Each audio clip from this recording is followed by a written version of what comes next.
ಒಂದು ಕೆಲವೇ ದಿನಗಳ ಹಿಂದೆ ಅವ್ರ ಹತ್ರ ಮಾತಾಡಿದ್ದು. ಅವ್ರು ಅದನ್ನೇ ಹೇಳ್ತಾ ಇದ್ರು, ಡಾಕ್ಟ್ರು ಕೂಡ ಹೇಳ್ತಾ ಇದ್ರಂತೆ, ನೀವು ಮಜಾ ಟಾಕೀಸ್ ನೋಡಿದಾಗ ನಿಮಗೆ ಜೀವನದಲ್ಲಿ ಒಂದು ಹೊಸ ಹುರುಪು ಬರ್ತಾ ಇದೆ, ದಯವಿಟ್ಟು ಅದನ್ನು ರೆಗ್ಯುಲರ್ ಆಗಿ ನೋಡಿ ಅಂತ.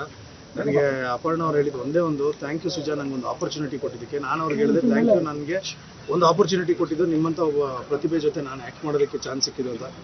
ಆಮೇಲೆ ಅವ್ರು ಯಾವತ್ತೂ ಸೀನಿಯರ್ ಆರ್ಟಿಸ್ಟು, ಅಷ್ಟು ದೊಡ್ಡ ಒಂದು ಪ್ರತಿಭೆ, ಅಷ್ಟು ದೊಡ್ಡ ಆ್ಯಂಕರು, ಅಷ್ಟು ಹೆಸರು ಮಾಡಿರುವಂಥ. ಆಮೇಲೆ ನೀವು ಎಲ್ಲೇ ನೋಡಿ, ಒಂದು ಸರ್ಕಾರಿ ಕಾರ್ಯಕ್ರಮದಿಂದ ಹಿಡಿದು ಮೆಟ್ರೋವರೆಗೂ ಅಪರ್ಣ ಕಾಣಿಸ್ತಾರೆ, ಕೇಳಿಸ್ತಾರೆ.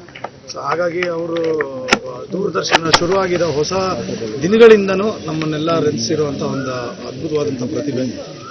ವೆರಿ ಸ್ಯಾಡ್ ಆ್ಯಂಡ್ ಭಾಳ ದುಃಖ ಏನು ಅಂದರೆ, ಅವರು 2 ವರ್ಷ ಈ ಒಂದು ಕಾಯಿಲೆಯಿಂದ ನರಳಿದ್ದು ಎಲ್ಲ.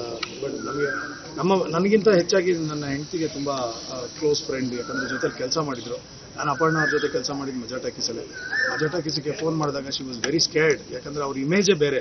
She is a very serious anchor, comedy ಹೆಂಗೆ ಮಾಡೋದು ಅಂತ. ಫಸ್ಟ್ ಎಪಿಸೋಡ್ ಆದಮೇಲೆ ನನಗೆ ಫೋನ್ ಮಾಡ್ಬಿಟ್ಟು, ಸುಜಾ ನಂಗೆ ಯಾಕೋ ತುಂಬ ಭಯ ಆಗ್ತಿದೆ, ಬೇಡ ಅಂತಂದ್ರು. ನನ್ನನ್ನು ನಂಬಿ, ನಮ್ಮ ಮೇಲೆ ನಂಬಿಕೆ ಇದ್ದರೆ ನೀವು ವಿಲ್ ನಾಟ್ ಸೇ ಇದು ನಾನು ಮಾಡಿದ ತಪ್ಪು ಅಂತ ನೀವು ಯಾವತ್ತೂ ಹೇಳಲ್ಲ ಅಂತ ಹೇಳಿದೆ.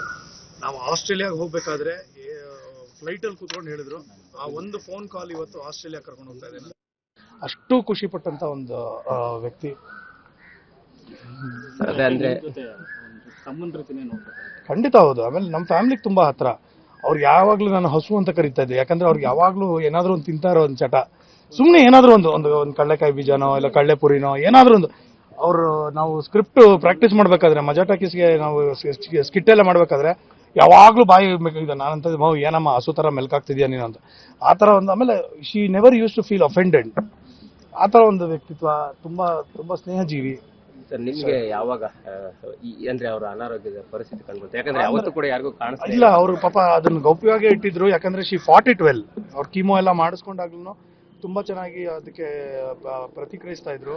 ಬಟ್ ಅದಾದ್ಮೇಲೆ ಸ್ವಲ್ಪ ಅದು ರಿಲ್ಯಾಪ್ಸ್ ಆಯ್ತೋ ಏನಾಯ್ತೋ ಗೊತ್ತಿಲ್ಲ. ಅದು ಈ ಒಂದು ಮಟ್ಟಕ್ಕೆ ತಗೊಂಡ್ಬಂದಿರೋದು ಇಟ್ಸ್ ವೆರಿ ಸ್ಯಾಡ್.